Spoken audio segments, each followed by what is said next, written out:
Hi, everyone. This is Dr. Andrew Rimby, and welcome back to the Ivory Tower Boiler Room. I'm really just eager, excited to pick my New York Times best-selling author's mind. I'm joined with Laurence Leamer. He is the writer of over five New York Times bestseller books. He also wrote an off-Broadway play. I also have to ask him about his website, the About the Author section, where you find out that his Mar-a-Lago book actually got him banned for life from the Donald Trump Club. So I'm sure there's a story behind that as well.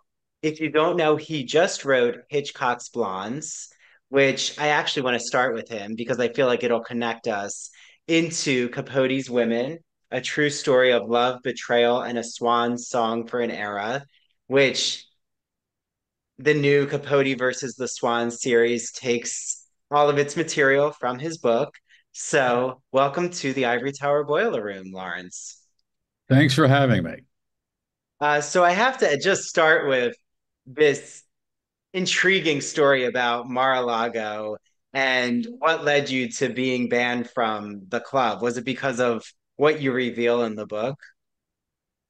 Yeah, he didn't, he never really liked me. I would go to Mar-a-Lago a lot, and I wasn't a member. I had all kinds of friends around me. He'd come over to the table, there'd be six people at the table, and he'd talk to everybody else, and me, he totally ignored me. It was kind of weird. I think he kind of knew I was a journalist, and he kind of had a bad feeling about what might happen. So I wrote the book. He didn't like the book, and he banned me for life. Wow. It's one of the highest honors of my life. Well, and I was going to say, you're definitely a journalist, a cultural critic. Your voice has really transcended in the sense that I remember reading, and correct me if I'm wrong, Laurence, but you really had this passion for like just finding the truth, being very investigative with culture and art, and you really didn't want to be told how to do journalism. Like you really wanted to find the authenticity yourself. Like I remember there's a story about you having a boss and you really learned quickly in Newsweek that you didn't really want someone telling you what to investigate or how to exactly like go about it, like kind of feeding you stories. No, I thought I just, I remember because I was talking to somebody. There's a guy called Ed Klein, who's a foreign editor, and I was a writer, and he's a miserable person. If you mention his name, he's just really nobody likes. Anyway, so he when he would close his door on Thursday or Friday, 2 days and you write your story, that meant something bad had happened. And he closes the door, and he throws a pencil at me across the room and says, "When the hell are you going to learn how to do the coup story?" And the coup story is this formula, basically. The tanks surround the palace in the early morning hours, and you just write it that way. It's a total formula. And I just wasn't any good at that. Mm.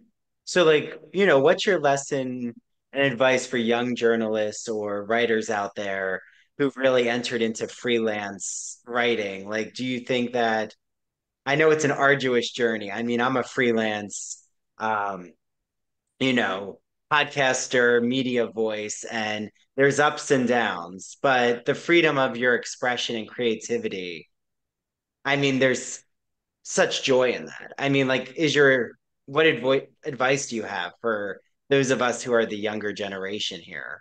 Well, one thing, and it sounds like a cliche, but I think you have to be very honest. I think it's extremely important. It's important to what you write. It's important to how people treat you. And you get a reputation for being honest, and it does great things for you. That I Mm, would do, and just the kind of detail. I think so many people are lazy, and I don't think people say they want to write. They don't want to write. They want to have written. They want to go on the book tour. They want to mm. sign the books. Do they want to sit there an hour and after hour? Do they want to go over things endlessly? They're not going to do it. Many people, but you've got to do that. You just got, you have a sense of detail. I mean, John Leonard, who was the reviewer of the New York Times, is a great man. He reviewed one of my books and he said that Lamer is great in small things. And some of my friends thought that was an insulting thing to say, but I took it as a high compliment. Maybe I'm not great in small things, but I'm good in small things. And uh, that's it. It's a tiny detail that tells a story. The same thing in fiction. I mean, Dr. Rose, the Book of Daniel, is one of my favorite novels. It's about the Rosenbergs, the family that takes over the Rosenberg boys after their parents are executed.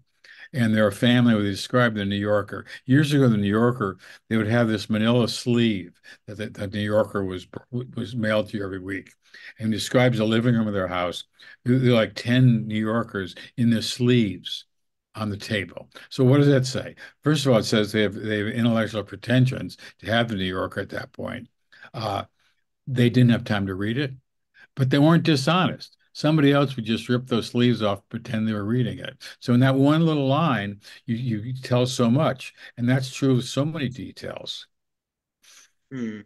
Well, so what led you really into, I mean, Truman Capote and Capote's women, I feel, do you think all of the writing you had done before 2021 when this comes out with the Kennedys and all of your political writing and investigative cultural critiques, did that really help you understand Truman Capote's world? Yeah, I think it does. I think, each one, and the great thing about this kind of life is you're piggybacking and living many lives. You're entering these lives and learning about them, and it's just fascinating to me. I'm never bored. Hmm. Well, why does Truman Capote, you think, fascinate so many of us right now? Like, why, even before Capote's Women, I know you have a wonderful review from Melanie Benjamin, who did the Swans of Fifth Yeah, Avenue. exactly. Yeah. And then, even I'm sure you'll tell us the story, which I'm excited to hear, how FX eventually comes to this realization that they're going to put together Capote versus the Swans as a TV series and look to your book Well, for, okay, yeah, okay. Just one aside about Melanie Benjamin. yeah. In my experience, writers are either overwhelmingly generous or too generous, or the most selfish SOBs who've ever walked this earth. And Melanie Benjamin, look, here I'm coming. I'm writing a nonfiction version of the novel she wrote. Believe me, a lot of writers say, screw you, I'm not going to help you. But she didn't do that. She read it and she gave me a wonderful blurb that was very helpful to me. Well, and I have to say, um, I'm glad you addressed that, Laurence, because I think it's just wonderful to see that collaborative spirit. Because a part of me was thinking, um, was he going into territory that she had already delved Right, into right, in right, the fictive world? But right. they are two different texts. Like they are different orbits of Truman Capote's life in a way of understanding his psychology. Um, fiction and nonfiction No, occupy definitely. different spaces. Um, but yeah, so what was it about you think right now? Is it just this fascination with an enigmatic figure like Truman Capote and how he had all these secrets and how he kind of lives this openly gay life? I mean, that's what I'm fascinated with in your book is it's not like he's really hiding in the closet. And it's actually very surprising that all these At women that know time, he's gay at that time. at Mhm. that time, no, it was a very daring thing that he did. And I'm just finishing a book now on Andy Warhol, Oh, wow. and there's another example of that. But it was people forget how dangerous it was to be gay, and uh, young gay men left the small towns of America because they weren't safe there, headed to the big cities, and that's exactly what Truman Capote did. Yeah. Well, and I was even going to ask, did you think that researching for Capote's women and trying to understand what he's occupying in terms of being so open as a gay man and a writer and an art critic, artist, what have you, did it take opportunities away from him? Like, did you see a record of any opportunities that where Oh the no, I carpet mean, was gosh, pulled out. he was the most famous writer in America. I mean, what more could he have? Mm, And you know, in cold blood, he reads this article in the New York, a small story in the New York Times about this murder in Kansas of this family, and he doesn't know anything about that world. It's a world where he probably won't be welcome, but he has the guts to go out there and do that and tell that story. yeah.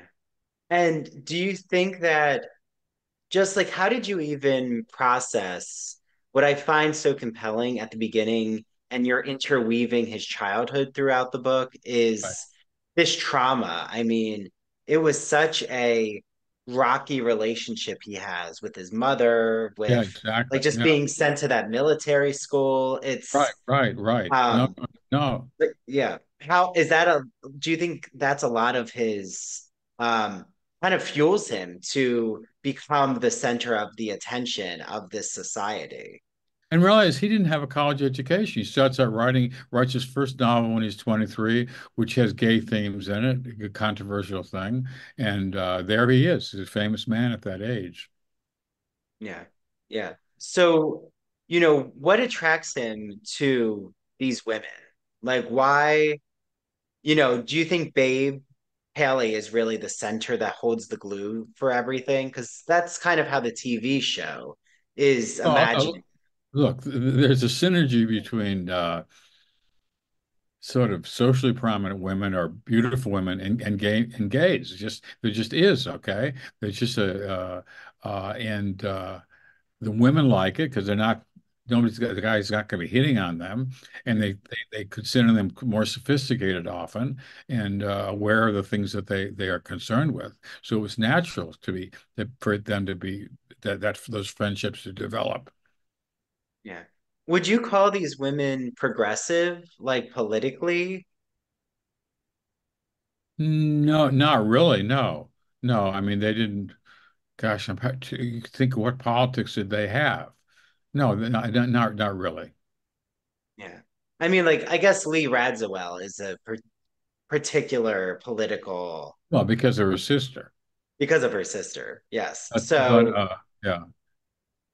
But no, I think that he he had to be an entertainer. That's part of it too. And he knew that. He had to mm, be the entertainer at the dinner parties. When he didn't do that, he was finished. It's a cold world, the American upper class. mm. It kind of seems like he's almost Shakespeare's clown in a way. And he's the jester, like you're saying. Yeah, He's that's the role almost he like a gets. talk show host No, nowadays. exactly, exactly. That's why he was indeed so good on talk shows. He Mm. understood it. Yeah, he kind of reminds me of Andy Cohen from The Real Housewives. And Right, they're right, yeah, they're kind of saying like these women were the original Real Housewives right, of right. entertainment.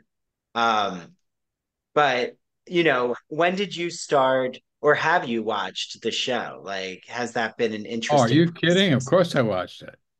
Yeah. So And what do you think of it so far and how okay, they put it together? okay. First of all, it Robbie Batts, who wrote it, okay, and it's artistically daring. Mhm. And I think, look, television, this is, I don't know why we would call it television. It's not television, like turning your set to to ABC, NBC, stuff like that. This is streaming is something totally different. And it has the gravitas of Hollywood films. These things like this, like Capote versus the Swans, or The Crown, or The White Lotus. They're the whole level of a film, okay? And this is exactly you spend $80 million on this thing, and it's very unconventional. It goes back on itself. It's not paint by number, and that I respect. I wasn't too happy with a lot of the changes that were made I factually in hope it. you enjoyed this portion from the Ivory Tower Boiler Room podcast. To listen to the rest of the episode and watch it, head to our Patreon. That's Patreon.com ivory tower boiler room. And just for you all, I'm giving a promo deal for our Patreon. So for 1 week, you get a free trial.